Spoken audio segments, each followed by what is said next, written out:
Olá pessoal, tudo bem? Nós estamos na nossa série sobre culpa, como lidar com a culpa. E agora nós vamos falar sobre a temática, o aconselhamento e a culpa. Como é que nós, conselheiros, pessoas que estão ajudando outras pessoas, você que é amigo de alguém que está sofrendo com a questão da culpa, podemos ajudar as pessoas com relação a isso? Nós já falamos uma breve introdução, já falamos dos tipos de culpa que existem, os efeitos da culpa, e agora o tema é o aconselhamento e a culpa. Continue conosco, que a graça e a paz de Jesus venha sobre a tua vida. Nós estamos baseados no Salmo 32, versículo 3, 4 e 5. A Bíblia Sagrada diz: enquanto calei, os meus pecados envelheceram os meus ossos, pelos meus constantes gemidos, sofrimento todo dia, porque a tua mão pesava de dia e de noite sobre mim, o meu humor, o meu vigor se tornou em sequidão de estio, ou seja, em outras palavras, murchou. Confessei-te o meu pecado e a minha iniquidade não mais ocultei, disse ao Senhor, confessarei ao Senhor as minhas transgressões, e tu perdoastes a iniquidade do meu pecado. Como é que nós podemos aconselhar e ajudar as pessoas que estão sofrendo com a questão da culpa? O conselheiro cristão, o terapeuta, o ajudador de pessoas, o ministro do Senhor, leva uma vantagem em relação aos incrédulos, aqueles que não têm Deus, quando nós aconselhamos pessoas que se sentem culpadas. Por quê? A culpa é uma questão moral e os sentimentos de culpa surgem de fracassos morais. Então são poucos os programas seculares de treinamento, de conselheiros, que discutem, infelizmente, essas questões morais. E o conselheiro, por exemplo, que não crê em Deus, precisa de alguma maneira lidar com valores como perdão, redenção, questões teológicas relacionadas sobre as quais ele pode ter pouco conhecimento e nenhum treinamento formal. Ou seja, o incrédulo não tem muito conhecimento sobre esses valores do reino de Deus que lidam e curam a questão da culpa, e não existem muitos treinamentos com relação a isso. Então as abordagens psicológicas se baseiam apenas em ajudar as pessoas a expressar a ira, a raiva, ou tentar fazer reparações, diminuindo seus padrões e expectativas e melhorando o seu desempenho e entendendo o seu próprio comportamento, o comportamento humano. Então, na melhor das hipóteses, essas soluções são simples, tapa-buracos, que raramente produzem mudanças permanentes, eternas na vida das pessoas. E é um engano supor que a culpa é apenas um sintoma que pode ser facilmente eliminado, como se fosse apenas uma doença, uma patologia, algo psicológico, através desses métodos naturalistas que não funcionam na sua essência. Então, num livro bastante controverso, o psicólogo, por exemplo, Robert Maurer, afirmou que os indivíduos ficam doentes na mente, na alma e talvez até no corpo, por causa de culpas reais não confessadas e não expiadas. Segundo esse autor, a doença mental é, na verdade, uma doença moral, que só pode ser curada por meio da confissão a outras pessoas significativas e da restituição. Embora esse livro de Maurer atacasse algumas doutrinas cristãs fundamentais, como, por exemplo, a expiação substitutiva de Jesus e o conceito do pecado original, a natureza pecaminosa e o pecado de Adão, seu trabalho confrontou conselheiros e pastores, fazendo-os reconhecer o papel central do pecado e do perdão no aconselhamento. Uma década mais tarde, o psiquiatra Carl Menninger expressou ideias semelhantes num livro com o título intrigante chamado Whatever Became of Sin. Whatever Became of Sin. Significa, traduzido no português, o que aconteceu com o pecado. Infelizmente, esses livros foram escritos dentro de uma perspectiva humanista. Embora tenham usado uma linguagem teológica, não reconhecem os princípios bíblicos sobre que nós lemos aqui no Salmo 32, o princípio da confissão, o princípio do perdão e o princípio da justificação. Então, todo conselheiro cristão, toda aquela pessoa que realmente quer ajudar alguém com relação aos efeitos da culpa, a problemática da culpa, que se dispõe a ajudar as pessoas com sentimentos de culpa, precisam ter esses conceitos em sua mente, em seu coração e na sua fala, para realmente ajudar as pessoas. Então, primeira coisa muito importante é a compreensão e a aceitação. Compreensão e a aceitação. Ou seja, pessoas que têm sentimentos de culpa frequentemente se condenam e esperam ser condenadas pelos outros. Por isso, podem chegar para o conselheiro com uma atitude de autodefesa e de autoacusação. Por exemplo, com perguntas como essa: o que você pensa a respeito de pessoas que caíram no pecado? Talvez elas perguntem. Como é que você se sente quando essas pessoas se arrependem e se mostram determinadas a mudar? Qual é a sua reação quando parece não haver consciência do erro e nenhum traço de vergonha ou tristeza? A atitude de Jesus deve ter surpreendido, por exemplo, na Bíblia nós vemos a mulher apanhada em flagrante adultério. Ela era objetivamente culpada pelo fato, pelo adultério, pela traição. E talvez já se sentisse culpada, mas Jesus não era como os hipócritas, como os fariseus, como os legalistas, como os religiosos da sua época.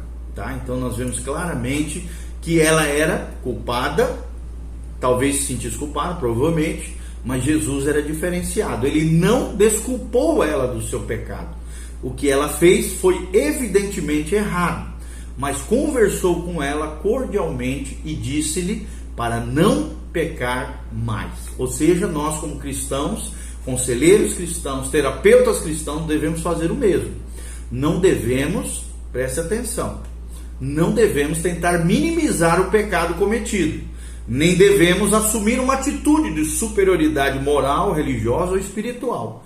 Todos nós somos tentados e qualquer um pode cair na tentação do pecado e sentir a dor moral que vemos os nossos aconselhados. Então nossa tarefa não é condenar, nem esperar que os sentimentos de culpa do aconselhado possam ser eliminados à sua vontade. Em vez disso, devemos nos aproximar dos outros com uma atitude de sensibilidade, de amor, de vontade de ajudar e realmente ajudando à luz da palavra de Deus.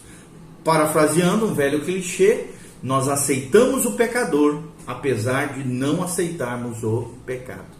Então temos que fazer essa distinção entre o pecador, amarmos o pecador, mas condenarmos no sentido de tratarmos com seriedade o fato do pecado. Nós odiamos o pecado assim como Deus odeia, ok? Fazendo distinção entre os dois. Segundo lugar, nós precisamos discernir a natureza do problema. Além de aceitar, além de compreender o outro, precisamos discernir a natureza do problema, a raiz do problema. Quando o profeta, por exemplo, Natã, confrontou Davi com seu pecado, as questões ali envolvidas eram evidentes. Uma grave imoralidade por parte de Davi, assassinato e fraude. Ou seja, o rei admitiu imediatamente o seu pecado, confessou sua transgressão e recebeu de Deus o perdão. Nós vemos isso no Salmo, claramente descrito no Salmo 51. Davi teve que conviver com as consequências do seu erro pelo resto da sua vida, mas estava livre da dor moral, porque tinha se arrependido e mudado em resposta à confrontação de Natã. Então, aconselhar uma pessoa que se sente culpada nem sempre é assim tão fácil.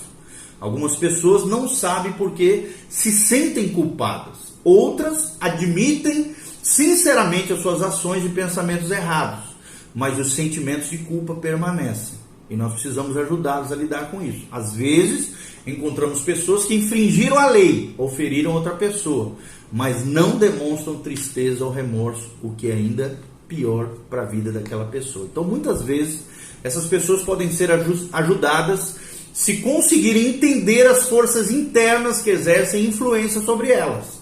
Você pode discutir questões como as que nós vamos falar agora, incentivando as pessoas a darem exemplos específicos para isso. Perguntas como essa, preste atenção. Existe alguma coisa na sua vida que está fazendo com que você se sinta culpado? Pergunte para ela. E pergunte, o que é essa coisa?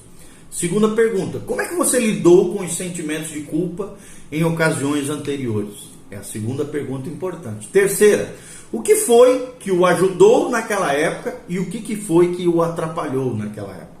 Quarta pergunta, quais eram os conceitos de certo e errado dos seus pais? Você acha que as exigências dos seus pais eram altas demais, a ponto de você nunca conseguir alcançá-las? Pergunte para ela, porque às vezes a pessoa tem uma criação exagerada por parte dos pais quanto à questão moral, legal, espiritual ou legalista. O que acontecia também quando você fracassava na sua infância, na sua adolescência, com relação a essas exigências exageradas? O que a sua igreja ensina sobre o que é certo, o que é errado e sobre esse fato que você falhou?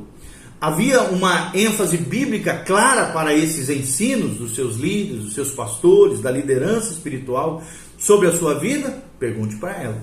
Existe alguma coisa que faz os outros se sentirem culpados, mas com o qual você não se incomoda? O que é isso que não te incomoda e que os outros consideram como culpados? Então, perguntas como essas, que nós estamos dando exemplo aqui, nos ajudam a entender por que os nossos aconselhandos, se sentem culpados, e permite que você também, eu e você, descobramos os mecanismos de defesa, as reações de autocondenação, o medo de punição, reações físicas ou outras reações ligadas à culpa, como nós já falamos no vídeo anterior sobre os efeitos da culpa. Isso também pode ajudar os aconselhandos a reconhecer eles mesmos como é que os seus sentimentos de culpa foram gerados a partir da instrução moral que receberam. Perguntas como essa, por exemplo: será que a pessoa está tentando atingir alvos impossíveis? É uma pergunta que nós temos que pensar, nós como conselheiros. Como é que ela reagiria e o que poderia acontecer se os alvos não fossem alcançados? Outra pergunta importante: será que os seus padrões estão de acordo com os ensinamentos da Bíblia? Outra pergunta importante: será que o aconselhando entende o que a Bíblia diz sobre o perdão? E aí nós podemos ler o Salmo 32 como nós lemos. E é aqui que o discernimento sobre a natureza do problema se mistura com os ensinamentos de natureza espiritual. Terceira maneira de nós ajudarmos alguém que está sofrendo com culpa é através da educação moral. Ou seja, às vezes a pessoa vai ter que eliminar os ensinamentos errados e se reeducar de forma moral dentro do ponto de vista de Deus. Devemos ajudar então os aconselhandos a reexaminar os seus conceitos de certo e errado, seus valores morais, os valores e princípios que regem o reino de Deus. E isso pode levar muito tempo, é necessário às vezes um discipulado. Algumas pessoas se sentem culpadas por causa de coisas que a Bíblia não diz que são pecados. Outras já têm valores morais que violam frontalmente os padrões bíblicos. Nós devemos sensibilizá-los acerca desse fato, desses erros grotescos à luz da palavra de Deus. Alguns aconselhando são como veteranos do Vietnã, que lutam com uma dor moral e acham que pode não haver esperança de alívio para eles. Outros podem tentar aceitar alegremente o grande sonho terapêutico da América e que não vai resolver. A crença errônea de que podemos fugir do passado, que o sofrimento pode ser evitado e a felicidade é sempre possível e que a compreensão clara da natureza de uma coisa sempre traz alegria, conforme ensina esse grande sonho terapêutico da América e que nós vemos que não funcionou com os veteranos que vieram do Vietnã e sofreram os horrores da guerra. Então, o que Deus realmente espera de nós? E a resposta é: Ele nos conhece perfeitamente, Ele sabe que somos apenas pó e reconhece que enquanto estivermos nessa terra, iremos pecar. Nós somos pecadores, que precisamos nos arrepender. Deus não espera a perfeição de nós, mas sim uma tentativa sincera de fazer a sua vontade, conforme entendemos da melhor maneira possível à luz da palavra de Deus.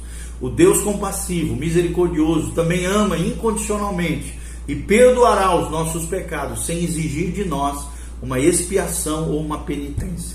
Isso não é mais necessário, porque Cristo já pagou pelos pecados humanos, uma única vez, o justo pelos injustos, para nos conduzirmos novamente a Deus. Nós que éramos inimigos de Deus, nos tornamos agora, através de Cristo, reconciliados com Deus, chamados amigos de Deus. Isso é teologia básica e é tão relevante e prática que pode revolucionar e libertar de maneira cabal a mente humana escravizada pela culpa.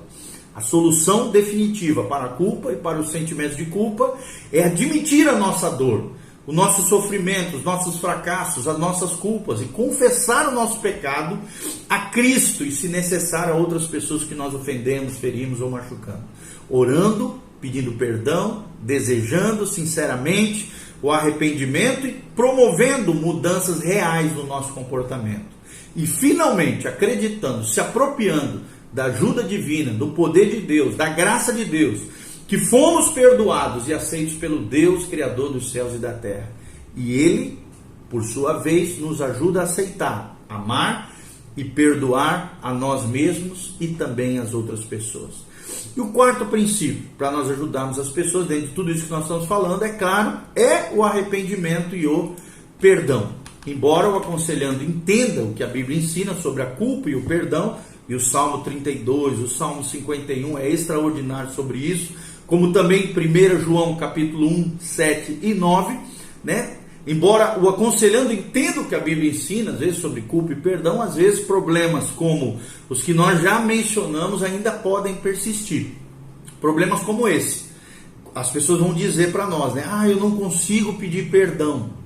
E não é tarefa nossa, né, como conselheiros, forçar as pessoas a orar, confessar e pedir perdão a Deus, né? Alguns aconselhandos podem levar um tempo até chegarem a esse ponto, e o conselheiro deve se contentar em orar pelo aconselhando e continuar se esforçando para aceitar e ajudar a pessoa oprimida pela culpa a compreender esses princípios com clareza à luz da palavra de Deus. A ideia de que recebemos a favor divino através das boas obras e que pagamos pelos nossos pecados sofrendo punições é tão difundida que demora muito para morrer na vida de muitas pessoas. Como, por exemplo, ensina o Espiritismo, né? Isso aí que nós acabamos de falar. A Bíblia ensina, entretanto, que só precisamos de arrependimento e de confissão para obter o perdão de Deus para as nossas vidas. A falta de compreensão desse princípio fundamental do cristianismo tem feito com que inúmeras pessoas, inclusive muitos cristãos, tenham sentimentos de culpa que levam a preocupações, a depressão, a perda da paz interior, o medo, a baixa autoestima, a solidão, a sensação de afastamento de Deus. Segundo problema, né, dentro do arrependimento e perdão é a pessoa dizer, eu não me sinto perdoado. Não me sinto perdoado é o segundo problema. Então, quando pedimos aos outros que nos perdoem, às vezes não nos sentimos perdoados. Por quê? Porque na verdade não fomos. Com Deus não é assim. Se confessarmos o nosso pecado e nosso sofrimento a Ele, somos sempre perdoados, é o que diz a palavra de Deus. 1 João 1, versículo 7 e versículo 9 do primeiro capítulo de 1 João. Os sentimentos de culpa podem não desaparecer de uma hora para outra, mas nossos aconselhandos podem descansar na segurança da palavra de Deus, de que estão perdoados. Mesmo que não se sintam assim, talvez seja preciso repetir isso frequentemente e orar para que essa sensação de libertação venha da parte do Senhor. Terceiro problema com relação ao arrependimento e perdão é a pessoa dizer, eu sei que Deus me perdoou, mas não consigo perdoar os outros. Lewis Smedes, né, um dos grandes teóricos cristãos, escreveu que perdoar é uma tarefa difícil, que parece até contrária às leis da natureza. A maioria de nós tem que se dedicar muito para conseguir fazer isso, ou seja, perdoar outros. E muitas vezes só conseguimos com a ajuda de Deus. E nós precisamos dessa ajuda e Deus está disposto a nos ajudar. Então talvez o seu aconselhando concorde que se você está tentando perdoar, mesmo que esteja perdoando aos trancos e barrancos, perdoando hoje, odiando amanhã e tendo que perdoar de novo no outro dia, ainda assim você é perdoador. A maioria de nós somos amadores, uns pernas de pau, quando se trata de perdoar os outros. Então todos nós precisamos que Deus nos ajude, e Ele quer nos ajudar a perdoar, se nós tomarmos essa decisão em obediência e alinhamento com o céu e com a palavra de Deus, principalmente quando não estamos com vontade de fazê-los. E quarto lugar, talvez as pessoas digam, como é que eu posso perdoar se não consigo esquecer? É a pergunta que às vezes nos fazem. E você precisa entender, querido, que só Deus é capaz de perdoar e esquecer. Nós, seres humanos, nos lembramos dos pecados e injustiças passadas, mesmo depois de terem sido completamente perdoados. Em algumas circunstâncias, pode não ser sensato esquecer. Se tentarmos ignorar erros passados, corremos o risco de que aconteçam novamente na nossa vida. Entretanto, na maioria das situações, é melhor deixar antigas lembranças para trás, mesmo quando há perdão, E as lembranças podem permanecer por um tempo, mas se nos recusamos a alimentá-las, elas começam a desbotar na nossa vida e a processarmos melhor tudo isso. Então, quando o indivíduo perdoa os outros, sinceramente, ele está realmente disposto a aceitar o perdão de Deus. Não há razão para ficarmos remoendo as injustiças da vida passada. As lembranças voltarão algumas vezes, quando menos se espera, mas o seu poder, o poder desse sentimento vai diminuindo, porque perdoar tem que vir em primeiro lugar. Depois vem o esquecimento total ou parcial, ok? Então, livre-se das suas culpas, arrependa-se dos seus pecados, perdoe os outros e receba o perdão de Deus sobre a sua vida, em nome de Jesus. Amém e amém.